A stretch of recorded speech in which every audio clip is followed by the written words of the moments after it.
केडगाव दुहेरी हत्याकांडानंतर झालेल्या दगडफेकीच्या गुन्ह्यातून सर्व निर्दोष अहिल्यानगरच्या केडगावमध्ये 2018 मध्ये दोघा शिवसैनिकांचा खून झाला होता.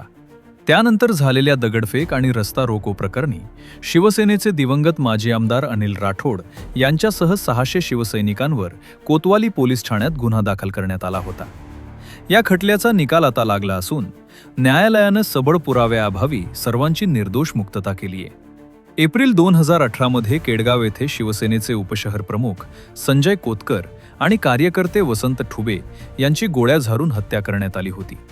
या हत्याकांडानंतर शिवसैनिकांमध्ये तीव्र असंतोष पसरला होता. हत्येच्या घटनेनंतर संतप्त जमावानं केलेली दगडफेक, रस्ता रोको, पोलिसांना शिवीगाळ, सरकारी कामात अडथळा आणणं आणि मृतदेहाची अवहेलना करणं यावरून पोलिसांनी गुन्हा दाखल केला होता.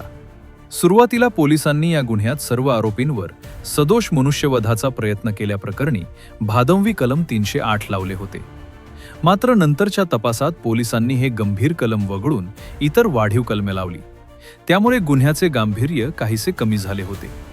या कारवाईनंतर आमदार अनिल भैया राठोड यांनी म्हटले होते, केडगावमधील दगडफेक शिवसैनिकांनी केली नसून मारेकऱ्यांनी दहशत निर्माण करण्यासाठी आणि नातेवाईकांच्या आक्रोशातून ती झाली होती. शिवसेनेचा या दगडफेकीशी थेट संबंध नसताना पोलिसांनी खोटे गुन्हे दाखल केल्याचा आरोप त्यांनी केला होता. पुढे 2020 मध्ये करोना साथीच्या लाटेत राठोड यांचं निधन झाले. न्यायालयात खटला सुरू होता. त्याचा निकाल आता आला असून सर्वांची सुटका झालीय.